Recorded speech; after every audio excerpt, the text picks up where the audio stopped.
welcome. My name is Stacy Briscoe. I am a wine industry journalist and regular contributor here at Wine Industry Network and the Wine Industry Advisor. And I have the pleasure of live interviewing the McBride sisters, Robin and Andrea. So welcome to Wine Industry Network. Thank you. Yeah. Good to meet you, Stacy. So I would love if you guys could take a moment. I know a lot of folks do know your names, but just take a moment to introduce yourselves and what your brand is and maybe what you do a little bit behind the scenes for your brands. Sure. I'll start because I'm the firstborn sister. So Robin McBride, co-founder of McBride Sisters Wine Company, along with my sister, Andrea, of course. And we're kind of, both founders, both the heads of our company, but you'll most often find me the winemaking side, working with our growers, our vendors, doing winemakers dinners, things in operations. But we both kind of do it all. Yeah, and Andrea McBride John, co-founder, obviously, as well. And you'll see me mostly on the sort of retail, route to market, distribution side of the business, consumer side of the business, marketing. That's where I like to live. Awesome. So I know that, we've got the McBride sister brand, but I also know that there's a lot of kind of other brands that are under this larger label. I'm thinking about Black Girl Magic, She Can. And I was just wondering for our audience, if you could break down those different brands or labels or however you tend to segment them and talk about how those are different and how they target maybe different audiences or different consumers. Yeah, well, I think, Stacy, it's crazy. We're going into our 20th year in the wine business. And so I feel like we have carved out a unique space over the 20 years.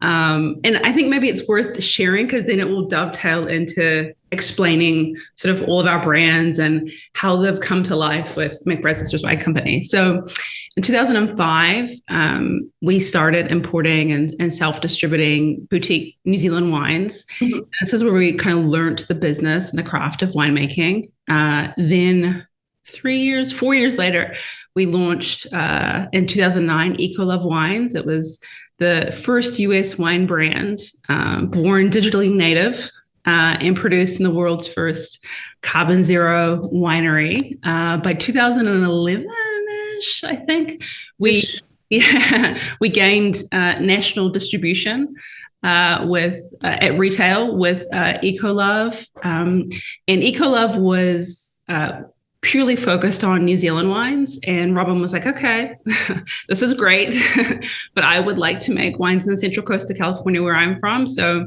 in 2014, we partnered with Diageo Chateau and Estates to launch Trouvé.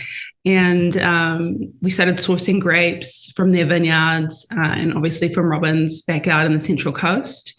And then in 2017, we merged Ecolove from New Zealand and Trouvé from the Central Coast into the brand that everybody knows now today, which is McBride Sisters Collection. And then right behind that, in 2018, we introduced, as you mentioned, Black Girl Magic wines. In 2019 came She Can wines and the She Can Fund, which I love your shirt, by the way. Yes.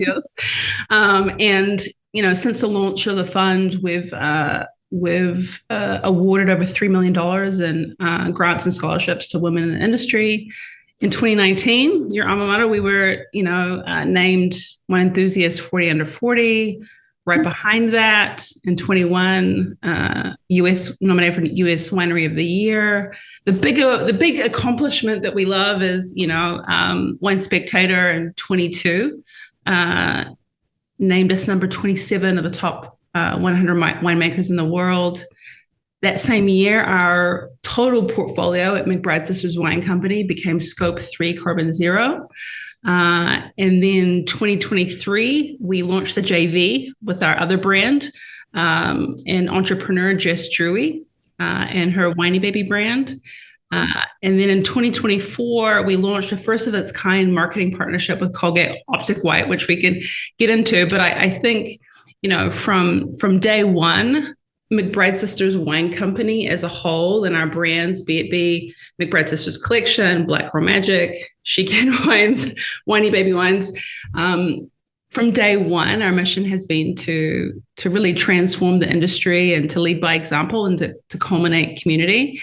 And I think the last 20 years has been a true testament to that mission and how we've carved out a unique space with each of our brands that we bring to the market. Well, Robin, did you want to add anything to that? I just want to say I'm really impressed. That was the most succinct like wrap up of our 20 years in the industry that I've been able to hear. It's funny because, this is probably a testament to the hard work that you guys are doing behind the scenes, but I did not realize that this was a 20-year-old project because everything feels very fresh, very new. Whether it's the packaging or just the marketing that's going into it. I just saw one, and I apologize if this is actually an old thing, but the wine with the Colgate toothpaste kind of collab, that. I mean, that was genius. So I mean, I kind of want to hear. I mean, so you've got all of these different labels. How does one go about saying, okay, we are now going to segment our business into these different products, and how do you keep those? I don't want to say organized, but how do you make sure that you are in the right space for the right person at the right time? Because it sounds like there's a lot of stuff on your plate. Yeah. Well, I think maybe we'll start with McBride Sisters Collection and what it is and what makes it special, So McBride Sisters Collection is obviously an ode to mine and Robin's personal story of where we grew up, but the focus is really on coastal wines from New Zealand, coastal wines from the Central Coast of California. These are inherently lighter styles of wine. So we're talking sparkling, rosé, aromatic white, Pinot, very light style of red blend. And that's the distinction, with that brand. And I would say it's our most widely available and most diverse from a consumer standpoint brand that we have in the market. And then with Black Girl Magic, this brand from a product standpoint is very flavor forward. So it's supposed to be luscious. It's supposed to be big, and it's tailored towards a Black female audience. But surprisingly, people might not know, 70% of the consumers are Black women, 30% are not. And we have 10% that are men, and so, this is a space and a wine consumer that's growing, and, that we're excited about. I think with She Can Wines, that is really about convenience in a 250 ml can to address modern occasions, right? To where, modern occasions and consumer consumption needs where traditional glass doesn't make sense, for those occasions and those needs, but still beautiful, wines, awesome tasting RTD spritzers. And then you have Whiny Baby, and Whiny Baby is all about how do we bring new wine drinkers into the category, Gen Z, obviously, legal drinking age, Gen Z and young millennials. How do you make it fun? How do you make it relevant? How do you make the wine experience at the aisle a little easier? And then how do you bring this consumer who has grown up digitally, who lives in a digital world, how do you physically bring them together in real life with wine at the center of that? And so we feel like each of our brands has a very, very key focus in terms of the product offering. No matter where you are in your journey, it has a very specific target audience. And I think to answer your question around how we stay relevant or how we stay targeted, and you mentioned Colgate Optic White, it's just really listening. I hate to make it sound that basic, but, that partnership came about from social listening and realizing that a lot of people didn't want to drink red wine, in this digital world that's Instagram and TikTokable, because they didn't want to stain their teeth, or they think that they don't want to stain their teeth, right? And so we took that and we're like, okay, well, how do you still live your best life and have a beautiful, bright smile and still live your best life and drink McBride Sisters Collection, Pinot Noir or Red Blend at the same time? And that's really how that partnership came together, was social listening, trying to figure out, what the need is for the current consumer, what they care about, and how McBride Sisters Wine Company can fit into their lives into an organic and authentic way. So I want to just feed off of something you said. And I love the way you said it, social listening. And can we just maybe talk a little bit about what that means to you? Like, obviously you're using social media to kind of see what the consumer engagement is. I'm assuming not just on your brand, but like how consumers are engaging with maybe competitive sets or alternate sets of companies. And then, are there other outlets that you're using for that kind of research? And then how are you using that to really like push the envelope here? Robin, do you want to jump in? You are on TikTok and all the socials all the time. I do doom scroll a lot. But I think that it really goes back to, again, like how we're staying relevant. We're very connected with all of the demographics, all of the different consumers that we're serving, and just really being in touch and understanding how tastes are changing and evolving, how the consumers are changing and evolving, the new the generations, right, as they become legal drinking age, are the products that we're creating and providing, meeting the needs of all these occasions and all these different people and all these different groups. Of course, no wine brand or wine company can be everything to everyone, but I think for us, it really is about Andrea and I and our team being very personally connected to everything that's going on in culture and society.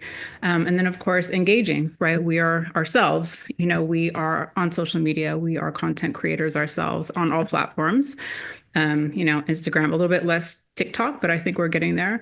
But on all platforms. And then it's another way to reinforce, re-engage our message, and to interact and engage and build a really strong community that we do have. I think now we're nearly, I'm not even sure what the number is, but 500,000 people, right, who we engage with on a regular basis on social platforms.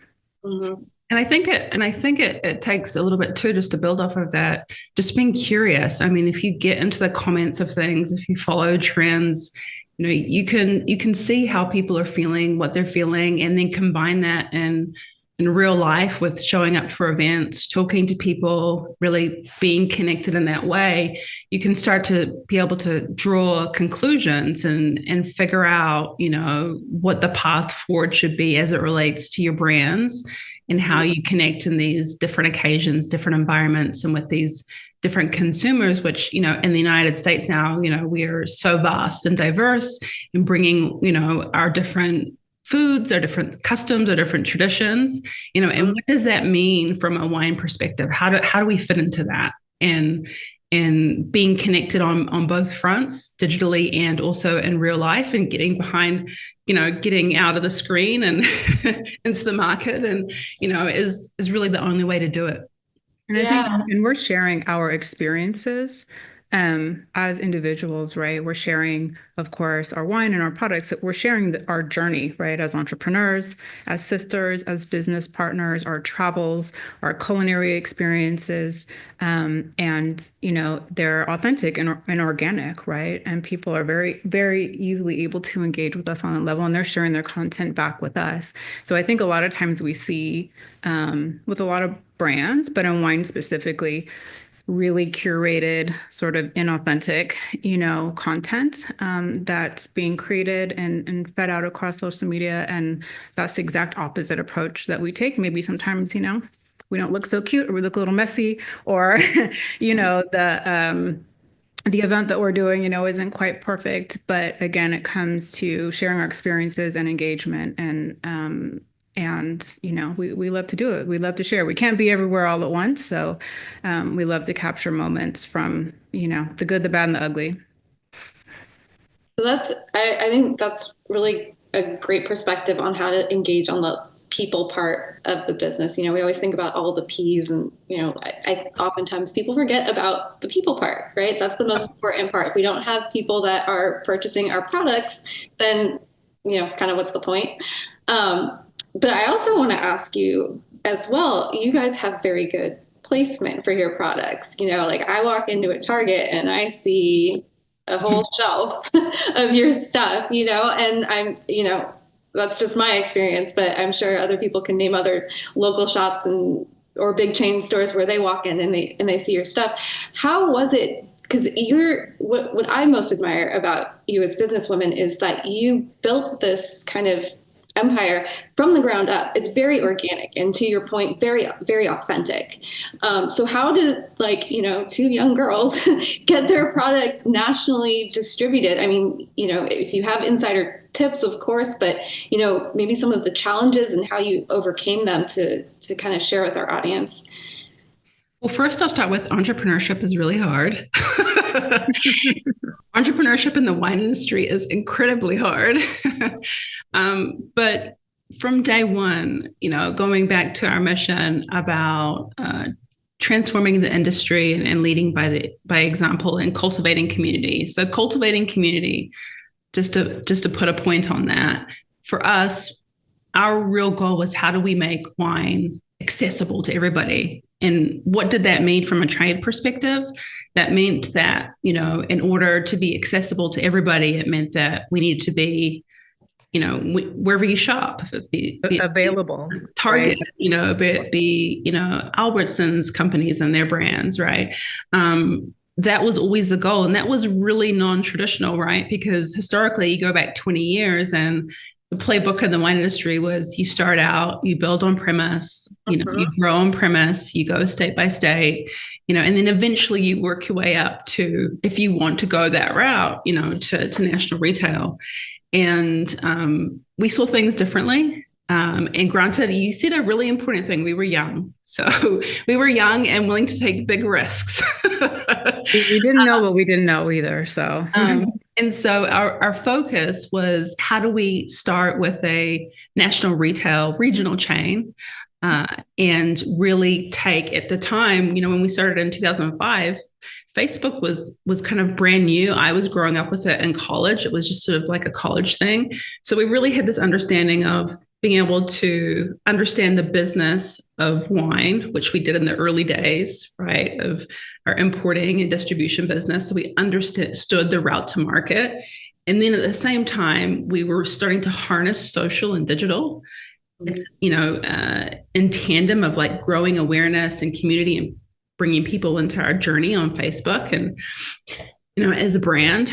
And so that was the risk we took. And we managed to somehow get somebody on the phone at Super Value, who at the time was based in Minnesota, and convince them to give us a shot, in a regional test. And basically we're able to drive sales using the social community that we had built, all the key learnings, and route to market, how to get get in partnership with our distributors. And that was really the beginning of what I would say 20 years later is why you see us when you go into Target, on the shelf, a lot of our products, because we really grew up in the national retail business. We really sort of did it not the traditional way, not the traditional playbook. And that's how we've ended up where we have. Mm-hmm. Robin, did you have anything to add to that? Well, I would just say that I'm realizing this as Andrea is talking about it, because I don't know that we've communicated in this way, but it really was about that time, that timing. Two things, us being just kind of crazy entrepreneurs and not being afraid of taking risks, but also the evolution of social media at that time, which was new in terms of business, but really non-existent in wine, right?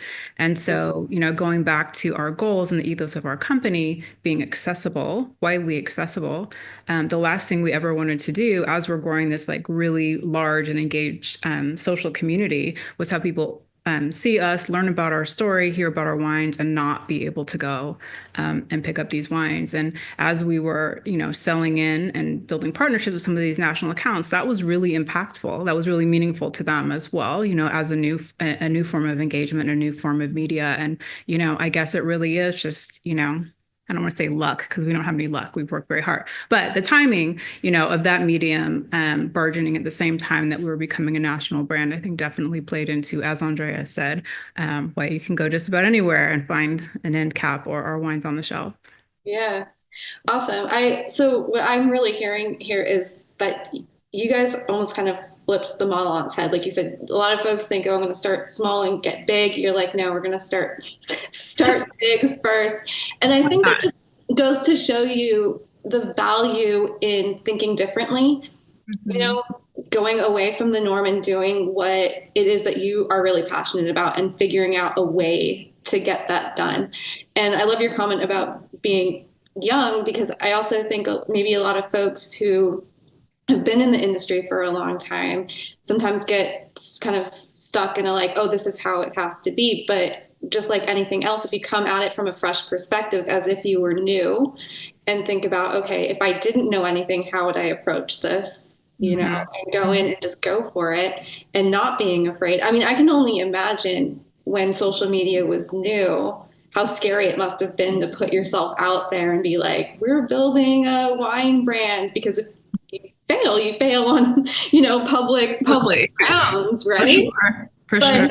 Instead of thinking of it that way, you're thinking more, okay, we're building a thing. We need to share it with our friends on a new social platform, let them know what they're doing so they can share and go and do. So I just wanted to call that out, because I think, like you were saying, just thinking differently, flipping things on its head, is one of the keys to your ultimate success.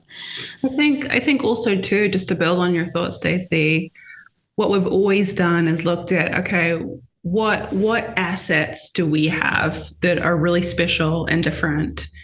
What assets do the trade have, be it retailers and or distributors?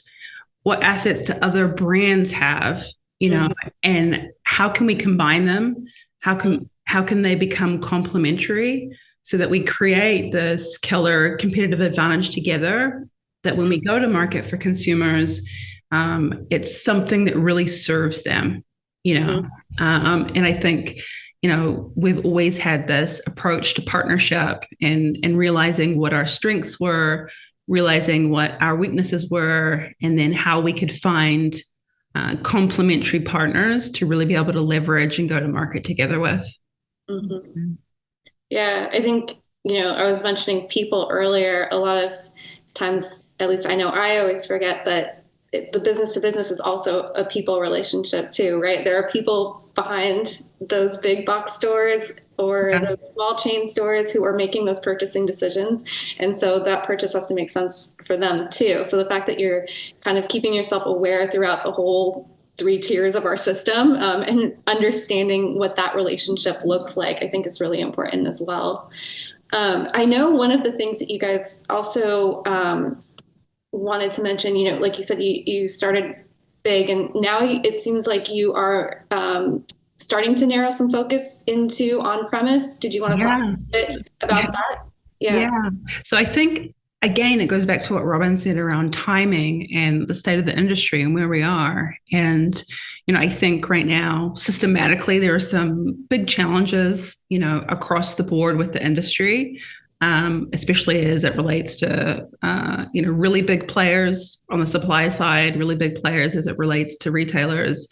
And where we've found success and growth in the last 24 months has been in the on-premise, and quite remarkably, and taking a step back, to say not why did we ignore this before, but, what's going on here? What's happening in the environment that's creating the success for us? And I think it comes down to a couple of really key things, which is, we've had these brands for the last 30 years, iconic brands, right, that have done incredibly well. And they have, for the most part, sort of grown up with boomers, with baby boomers, right? And as boomers, start to age out and drink less, you kind of start to see these things at retail, which from our perspective are telling us that consumers are saying, like, they're not connecting with those brands the way boomers did. And going back to that old school playbook, which is interesting in how things cycle, is what we've found is that in the on-premise, McBride Sisters Collection, we have a killer story, for a brand, right? You do. Don't be shy. You do. If we do say so ourselves. And so to be able to give, so I think that's the first thing. I think we have a truly authentic killer story that has a heritage and a lineage that goes back now 20 years. It's very personal to Robin and I, the places we grew up, the wines that we make, the styles of wines we make, that are perfect for the on-premise. That's where you learn, you taste, you explore, you tell stories. So I think that's the first key thing. I think the second key thing is, we've gone to a size and scale with McBride Sisters Collection to where, and all of the awards that we've gotten over the last 20 years, and kind of where we're at in terms of how we lead in sparkling from New Zealand, how we lead in Sauvignon Blanc from New Zealand, Pinot Noir, it's a really great price, so we have a great story where we're able to be sort of at this scale where we're able to offer the trade a really great price, where you kind of saw over the last 5 years the creeping up of the by the glass price, right? To where it's like, okay, guys, like $17-18 for a glass of wine. Like, you're kind of defeating the purpose of what the point of by the glass is. So the fact that we can be offering our wines at $12, $13, $14, you get 90 plus point scores, it's an incredible value to where the trade is able to have incredible margin and then introduce to their on-premise guests really beautiful wines with heritage, with story. And so that's what we've seen in the last 24 months, and why we've seen the phenomenal growth. And I think for each of our brands, with Black Girl Magic as well, really leaning into the sort of brunch scene, and really focusing in on specific markets where we know she is, her occasions, what she likes to do, and a lot of it is on premise. Same thing with She Can Wines, in this convergence of, sporting occasions and women, and how women show up in those places and what they want to drink. I think it's the same thing. And so my very long-winded clearly I'm a sister that has a lot of words. But yeah, on-premise is definitely a place for growth. And I think it's a place for growth for authentic brands, right? Where you still have the people that represent those brands, you have compelling stories. Most importantly, you're able to offer an exceptional wine quality experience. And the trade is also able to, make a good margin, right? With your brand and your product. Mm-hmm. Robin, did you want to add anything? I do. Also, I think we have, our partners in trade, being, wholesalers, the retailers, the properties, restaurants, hotels, et cetera, I think are also very excited about, bringing our wines into their on-premise accounts. Again, it's a culmination, I think, of what we've built, the accessibility, the styles of wines, the prices that meet the needs of their and our customers where they're at today, and the change in occasions that Andrea was speaking to, travel, brunches, day parties, things of that nature. And it's exciting to us that these partners are excited about what we have created and about how we're bringing it to life, and providing new experiences. Again, it's us being very closely in touch with our consumers. They're constantly evolving, right? So as we're recognizing these, I don't like to call them trends, but these changes in behavior, we're very easily able to meet and accommodate, for these new wine occasions. So, and I think like, a lot of the more traditional and bigger, older, wine companies that have had kind of a really big place in on-premise. And then a lot of these accounts aren't able to adjust right to these changes in behavior. So it's a really interesting time for us, something that we're excited about. It's great to see these accounts get excited with us. We have the opportunity to create experiences, content, digital assets, programs, all of these things as a younger company, can do really effectively. So we get to get really creative. Yeah. I also think just by, and again, I don't want to say luck, but because it's been 20 years, but I think by being so deeply embedded in culture and what's going on in culture, specifically in food and wine and music and sports, we have grown a cast of influencers, cultural influencers, celebrities, that authentically love our brands and talk about our brands. And so that additionally helps, when Robin's hosting a wine dinner, at a beautiful, restaurant, with McBride Sisters Collection, and, we're showcasing these beautiful coastal wines. We have a myriad of people that genuinely, show up because they love the brands, they love the wines, and then we're able to capture that, put that out on social media. Obviously, that helps. So we get a natural form of folks that take their own contents, believe in our brands. So it's able to mitigate, our marketing budgets and what we have to spend. We definitely punch above our weight. Marketing spend is surprisingly low, but it helps to have celebrity friends, of course. And that also goes in, speaking of on premise, our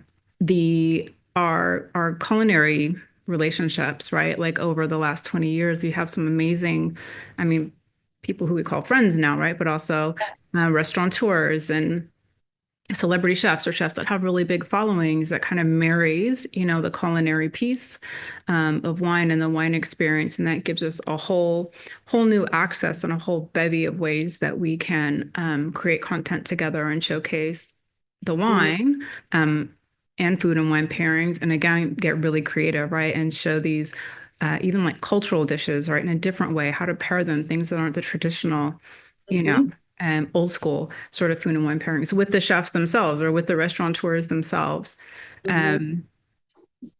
So, a lot of things go into play, but I think, as we keep kind of coming back to, and it has referenced a few times, it really is the culmination of being in this and working in this for 20 years that, today puts us in what we consider the best possible position for our own success, but also for the evolution of wine and the wine industry.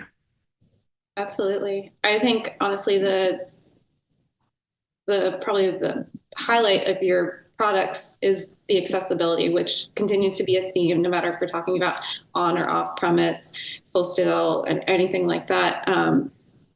Because of your price point, because of your personalities, because of your, how did you say, Andrea, social connectivity, social awareness, just continuously being part of the community of consumers that are evolving. We're human, we're meant to evolve.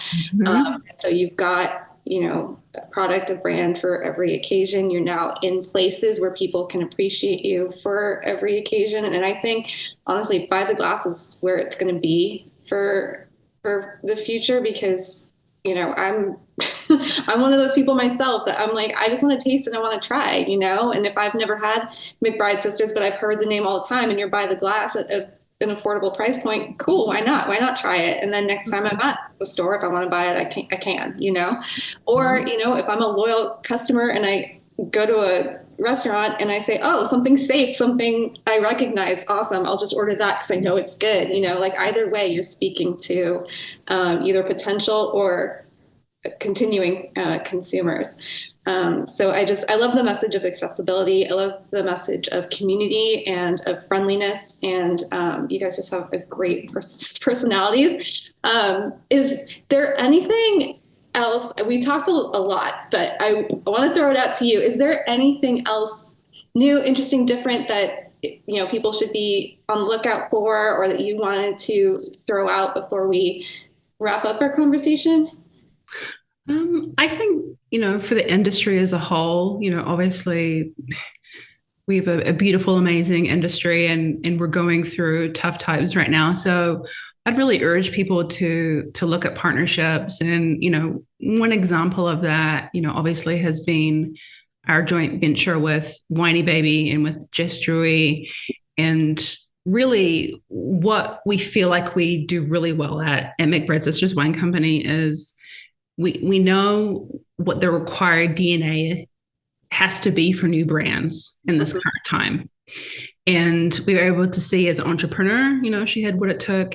And then the brand itself had all of these things built into it that met the needs of Gen Z. And, the reason why we decided to do that, which was not inside our playbook, right? It was the first time we really did a JV, was because we wanted to be able to help her get ready for big time scale. So how could we help her navigate the industry, get her playbook together?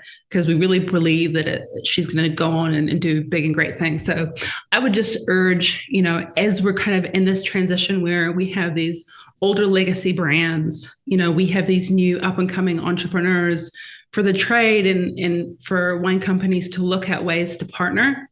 Because I think this might be the way of the future because of all of the challenges it is today for an entrepreneur in terms of capital, learning this 3-tier system, getting distribution, all the things that it takes even before you can get your product to the shelf. Robin and I strongly believe the way forward will be us working together, where we see opportunities to advance and really for the betterment of the total of the wine industry and sort of get out of this negative trend we're on right now and flip it into a positive trend. Mm-hmm. What about you? Yeah, I would agree. I think that, wine as an industry has done a fairly good job, but I think right now it's critical that we're looking towards each other, right? And we're helping the industry as a total, work its way through this challenging time and help each other with innovation and the evolution of, how the industry is going to come out of this, really difficult time. And stop seeing, each other as competitors, as competitive, right?